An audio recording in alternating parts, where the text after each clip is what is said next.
Hi Capricorn, this is Jov. Welcome back sa ating channel. By the way, Capricorn, this is your second half Gabay Tarot reading ngayong July 16 to 31, 2026. Gamitin ang reading na ito bilang gabay lamang. Tandaan, Capricorn, kunin nyo lamang ang mga mensaheng tumatama sa inyong sitwasyon at iwanan ang hindi. Gabay lang ito at ikaw pa rin ang may hawak ng tadhana mo. Kung handa ka na, Capricorn, tingnan natin kung ano ang gustong sabihin sa'yo ng universe ngayon.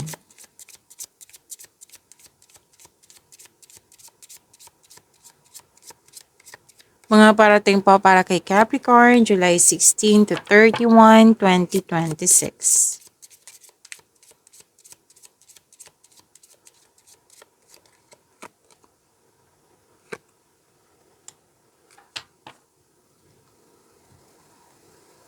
Capricorn, maging maingat din po kayo kasi may tao dito nag-o-observe sa'yo.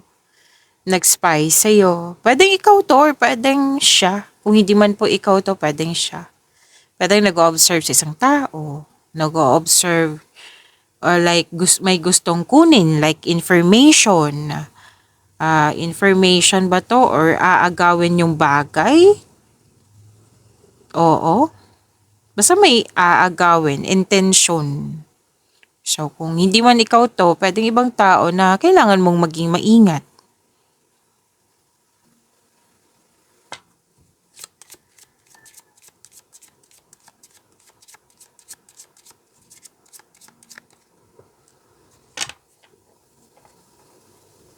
Oh, wow. Ang ganda naman ito.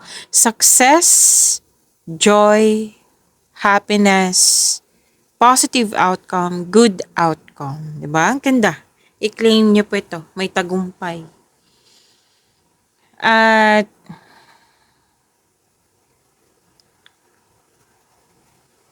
okay. So, magkuha muna ako ng clarification.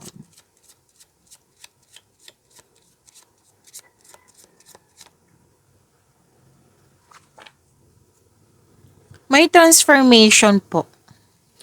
Actually, nagkaroon ng transformation kasi ikaw mismo ang gumawa. Like, ikaw, tinutulungan mo yung sarili mo.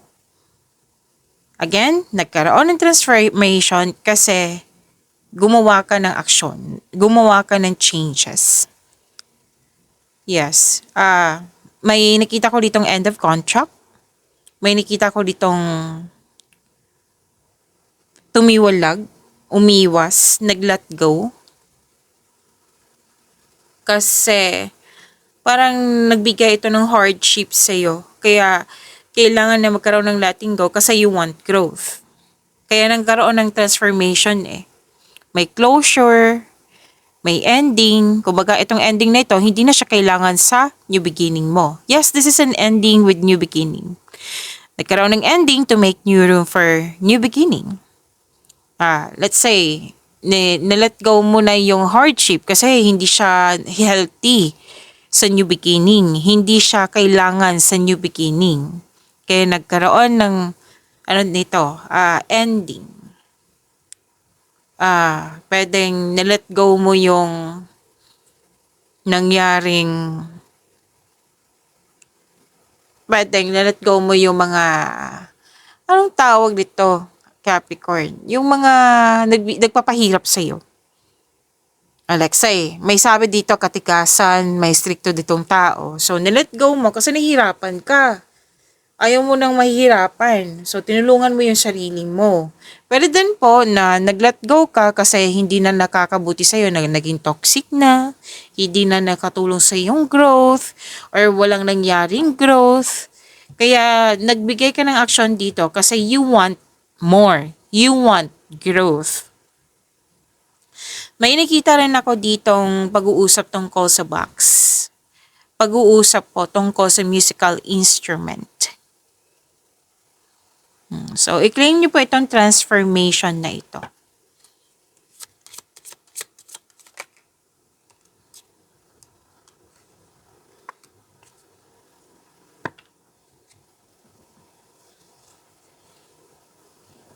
Oh, wag maniwala agad sa chismis ha. Sabi ng yung card dito, hindi ibig sabihin na lumabas to para magalit ka kasi may nalaman kang katotohanan. Kundi, umiwas na lang. Huwag magpaapekto sa chismis na ito.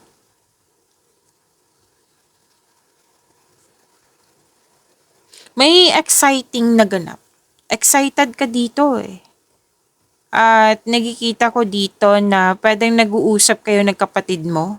Or kung wala kang kapatid, kung hindi kayo nag-uusap, pwedeng na-witness mo lang yung magkakapatid na nag-uusap. Pwedeng personal na nag-uusap, pwedeng through social media, nag-uusap po na magkakapatid.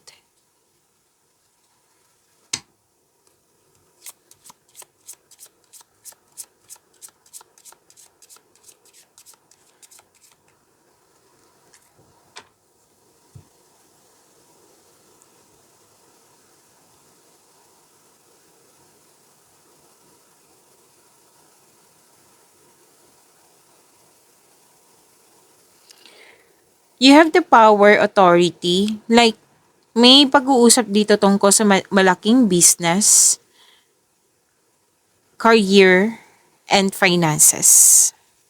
Yes. Pwede ngang kausap mo yung boss mo, amo mo, or isang mother figure, nag-uusap kayo tungkol sa na-mention ko. So, excess weight, may nakita rin ako dito like mabigat siya. Okay? Mabigat. Pwedeng bagay, pwedeng tao. And nakikita ko dito, you have strength. Very confident ka. You have inner power. Actually, kumikilos ka dito kasi may pinoprotektahan ka. Like, career mo. Pinoprotektahan mo yung posisyon mo. Pinoprotektahan mo yung pera mo. Okay? So, may mga plano ka dito na nasusunod talaga. May nakita ko dito ang mga tutol, pero at the end of the day, nakikita ko dito masusunod talaga yung gusto mo.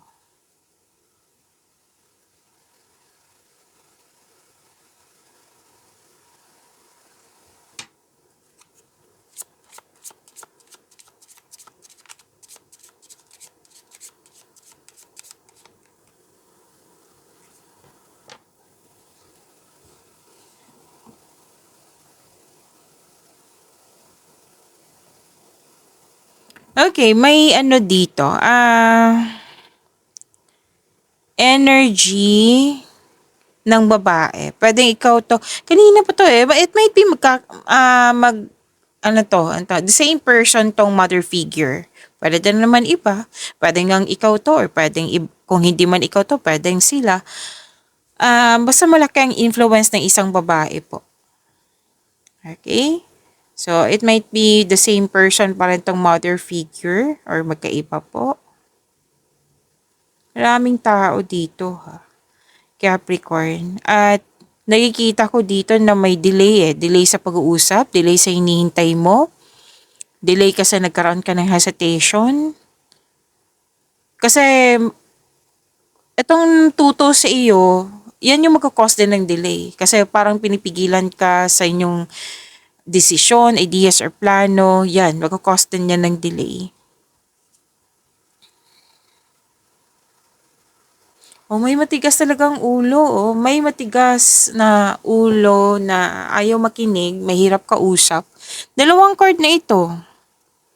Yes, dalawang card.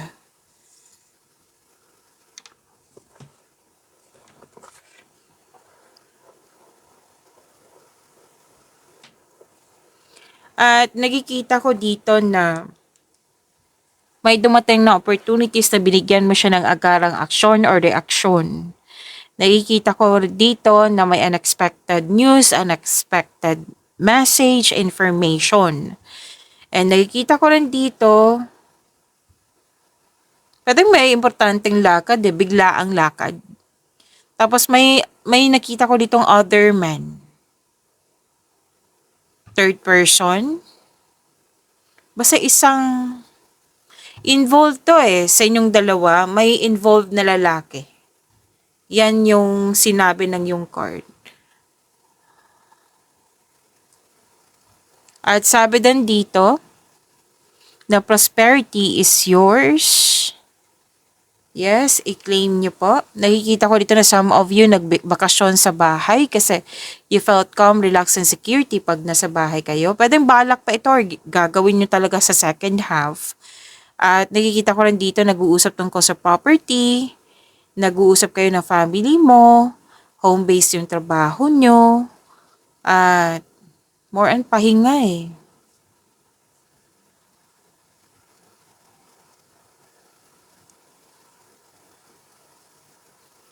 So may nag-uusap dito tungkol sa domestic matters.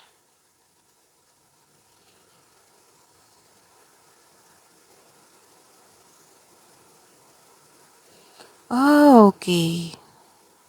Ingat lang sa pag-uusap ha. Kasi nakikita ko dito na pwedeng na-trigger ka. Like na-provoke ka. At nagalit ka at nagkaroon ng away. Pwede ngang nangyari na to. Na pinag-usapan nyo, oh, nag-away kami ni ganito. May nakita kasi yung sitwasyon na ganyan. At nasaktan eh. So, ingat na lang po sa... Kasi pag may naramdaman kasi ako ngayon na dito sa chest part, like, pag masobrahan kayo sa galit, talagang nakikita ko dito na nararamdaman ko yung may sakit dito sa chest part banda. Okay, pwede nahihirapan maghinga, di ba? Sa sobrang galit na ganyan. So, sana maiwasan po ito. This is awareness naman. Hindi naman talaga mangyayari like, bakit ganito na parang tinatakot mo ako? Baka may mga ganyan eh. So, sinabi kasi ng court dito. Sinabi ko naman kanina, di ba, kung hindi man naka-resonate, iiwan nyo po. Okay? Kunin nyo lang po kung ano yung naka-resonate sa inyo. Sinasabi ko lang dito kasi for awareness na sana, pag-iingat po. Okay? Pag-iingat lang po lalo na sa sobrang galit. Kasi before lumabas tong card na ito, na may nararamdaman ako dito sa chest part banda. Na pag sobra sa galit. Okay? Parang nahirapan huminga or naninikip ka sa dito banda. Pain, something pain, mild pain. So, maging maingat na lang kayo kung may nag-provoke sa inyo na pwede, huwag na lang magalit. Kasi emotion kasi ang nakikita ko dito na parang ang harsh. Oo. Talagang pwedeng na anong tawag nito, napuno na kayo. Pwedeng napuno na kayo. May mga ganyan tao eh, 'di ba? Tahimik lang pero napuno na, nako, sumabog. Tapos may concern dito sa obsession or addiction eh. Pwedeng pinag-usapan lang to, pwedeng concern mo to sa ibang tao, or pinag-usapan nga. Mhm.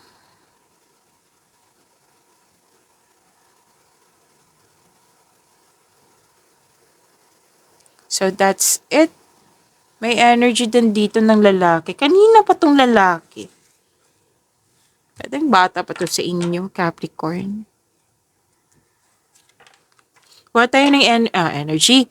Angel number for you, Capricorn.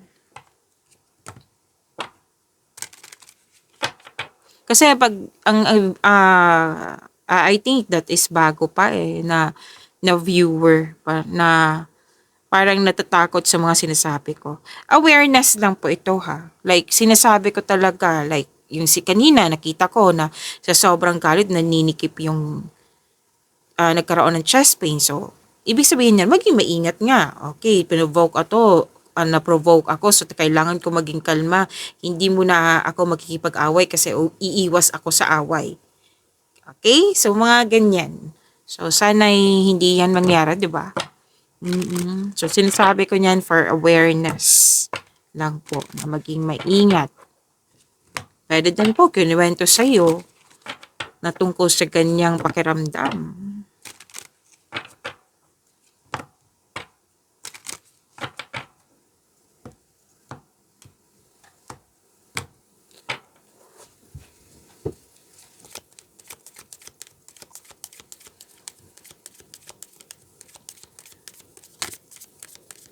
Angel number for you, Capricorn, July 16 to 31, 2026. So, i-pause ko. Baka gusto nyong basahin. Your heart is your gift. You are a natural born nurturer and have a great talent for helping and healing others. You are the epitome of self-sacrifice and protector of those you love. To attract more blessings, let us say the power affirmation, I am nurturing. Again, I am nurturing. Nakikita ko dito na marunong ka mag-alaga sa iyong kapwa. Si Capricorn, ano to eh, parati ko to nakikita, kahit sa based on study, kahit i-research nyo, kahit sa mga kakilala ko, talagang family-oriented to. Marami ako kakilala na Capricorn ha, na family-oriented. Kailangan kong inom ng tubig. Saglit lang po.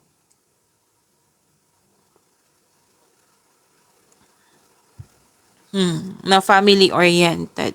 Na marunong mag-alaga ng koneksyon. Yes. So, lahat ng mga alam mo, tinutulungan mo talaga yung kapwa mo, hindi lang yung sarili mo. Tapos, kung may tao dyan na kailangan niya ng tulong, tutulungan mo talaga. Na tulong, hindi lang man yan sa material na bagay pwede din moral support. Or andyan ka lang para makinig sa kanya, para ma-express niya yung gusto niyang ma-express. Okay? So, protector of those you love. I am nurturing. Capricorn. Angel number 6 po, Capricorn claim.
Andito po si Angel of Power. Capricorn, maraming salamat po sa mga hindi nag-skip ng ads. Subscribe na po kayo sa ating channel at click bell notification para updated po kayo sa reading natin. Para po sa mga gusto magpa-reading po, comment po kayo ng personal reading and check ma-reply sa comment section.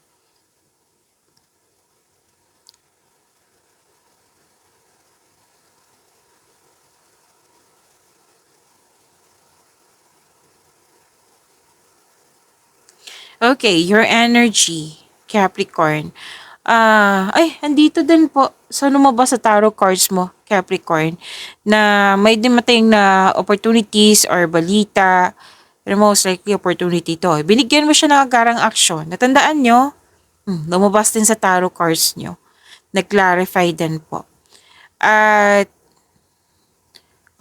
sa mga single dyan, may parating na ideal partner mo. So, take things slow. Kilalanin mo muna, sabi ng yung card. Tapos, sa mga relasyon sa buhay mag-asawa, may pangyayaring aminan. Posibleng proposal po ito. Project proposal. May parating na offer, new opportunity po or project na magbibigay ng excitement sa iyo. Tapos may very supportive na tao dito. Lumabas din to kanina, 'di ba? Boss, amo, mother figure, kung sino man po ito. Kasi nag-o-offer to ng support. Pwedeng pagtaas ng kita, sweldo, allowance, or na yung posisyon. So makakatanggap po kayo ng magandang balita. I-claim nyo po. Maaari din na may bago kayong pet, bagong gamit, or bagong kasamahan sa bagong kasamahan. Bagong kasamahan sa bahay, bagong kaibigan niya.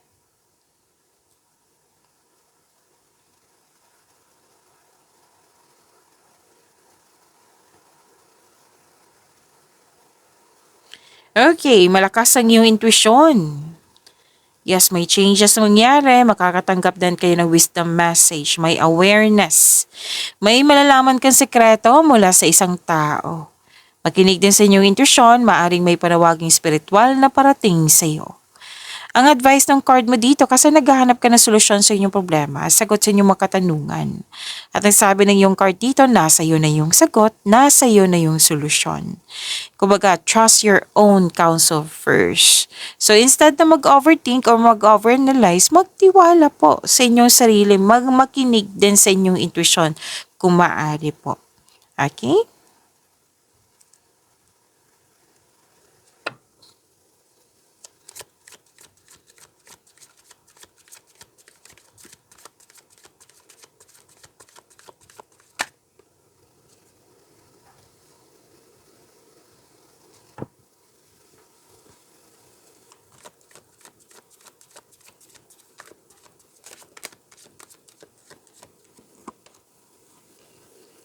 Andito po si Angel of Transformation. So, by the way, to attract more blessings, let us say the power of formation. Let us say, kasi andito si Angel of Power and Angel of Transformation. So, Angel of Power. Pinahalagan ko ang aking intuition at nagtitiwala sa mga mensaheng natanggap ko. Pinahalagan ko ang aking intuition at nagtitiwala sa mga mensaheng natatanggap ko.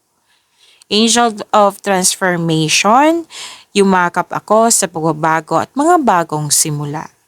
Yumakap ako sa pagbabago at sa mga bagong simula.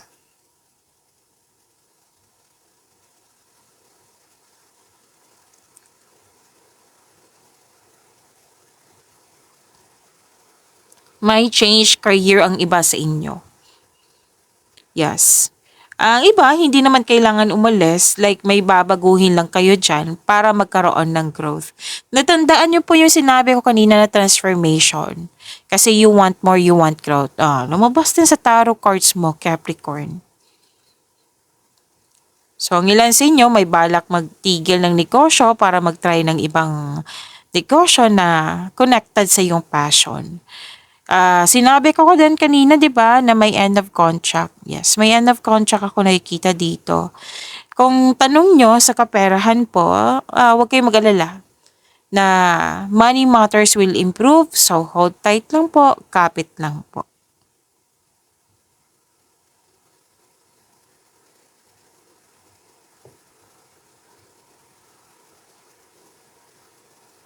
So, may customer or kliyente or kasamahan mo or tinuturuan mong bata. May bata ka sa dito. Okay?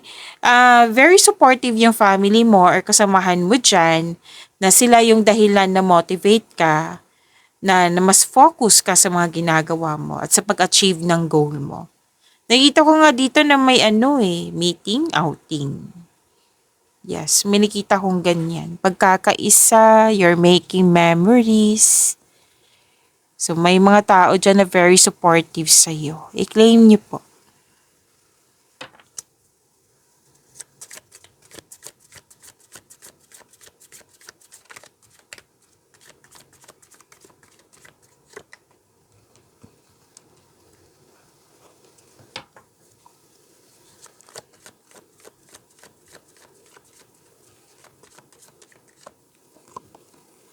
Andito pa si Angel of Courage.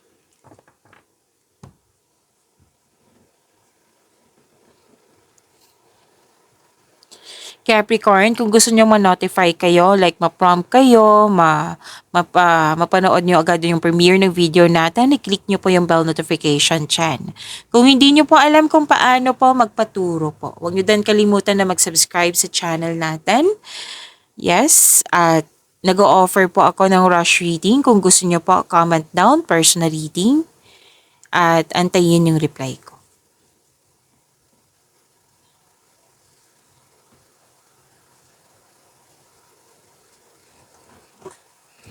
Para sa mga single, may parating na bagong tao na stable na sa buhay.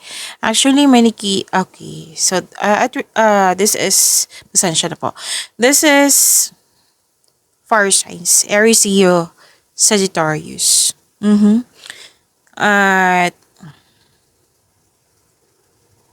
Yes, parating na bagong tao na stable sa buhay.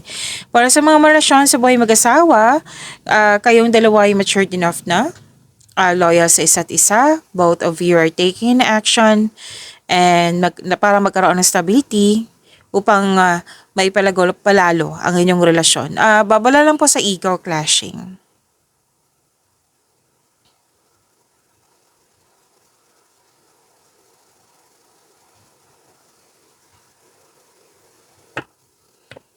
So this is, mas malakas ang energy ng Leo dito. Okay? Pero then iniisip mo si Leo. Capricorn. Para sa mga single, have a confidence at labas din kayo sa comfort zone upang sa gayo you have a chance to meet new people. At para sa mga relasyon sa buhay mag-asawa, share your opinion o problema. Kasi parang hindi alam, like hindi alam ng person mo yung main concern mo. Kaya ang importante dito na share your opinion o problema para ma-release na ito at maging maayos na. Kumbaga harapin na, it's about time na harapin mo itong mga concern mo. Yung parang nagsa-struggle ka dito or may fear akong nakikita dito. So kailangan, it's about time, lumabas ang card nito kasi it's about time na harapin mo na. Okay, so taking action with courage po. So to attract more blessings, let us say the power formation. Let us say, kasandito po si Angel of Courage. Nagtitiwala ako sa aking kakayahan at manatiling matatag.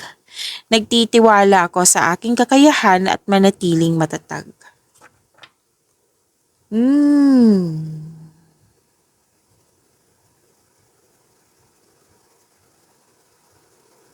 Itong iniisip mo,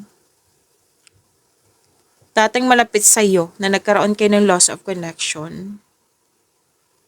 Might be this is about Leo or pwede din naman ibang tao.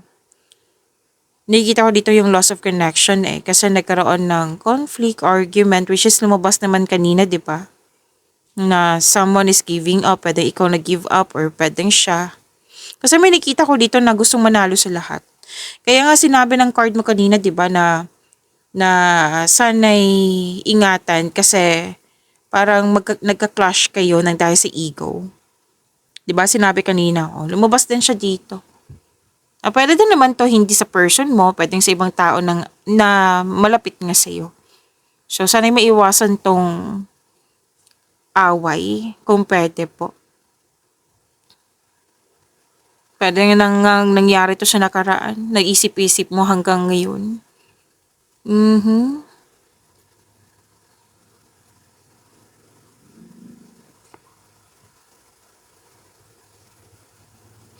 Conflict pa rin nakikita ko dito Kailangan, communication is the key. Dalawang card na mismo nagsabi dito, communication is the key. Kasi paano kayo magkakaintindihan? Kasi parang sabay-sabay kayo nagsasalita. Paano kayo magkakaintindihan yan? So, give and take. Speak up your needs. Yung dapat willing kayo sa isa't isa na makinig. Pero kung ano man tong challenges na ito, struggle ba ito, obstacles ba ito, ma-overcome mo to kung harapin mo. Sa mga single, may advice ang card nyo dito na huwag kang matakot sa difficulties in love. Put a clear intention.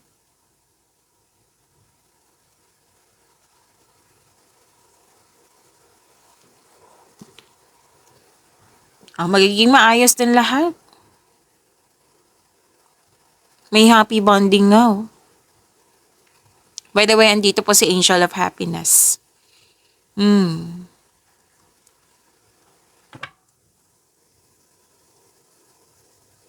Angel of Happiness. Okay. Bonding kasi to. Kanina ko pa tong nakikita. Bonding, pwedeng may buntis or wedding, outing. So, nakita ko rin to kanina. May outing, nagkaroon ng reunion, pagkakaisa. Ang iba dito, reunion ng old friends. Lumabas din dito yung gusto mo sa bahay kasi you felt calm, relaxed, and security pag nasa bahay ka. Yes. So, magiging maayos din ang lahat, Capricorn. So, to attract more blessings, let us say the power of affirmation. Let us say, kasi andito po si Angel of Happiness. Okay. Ako ay kontento at may tiwala. Ako ay kontento at may tiwala. Pag-imanin niyo po yung blessings na binigay sa inyo, Capricorn. See you tomorrow. Maraming salamat po.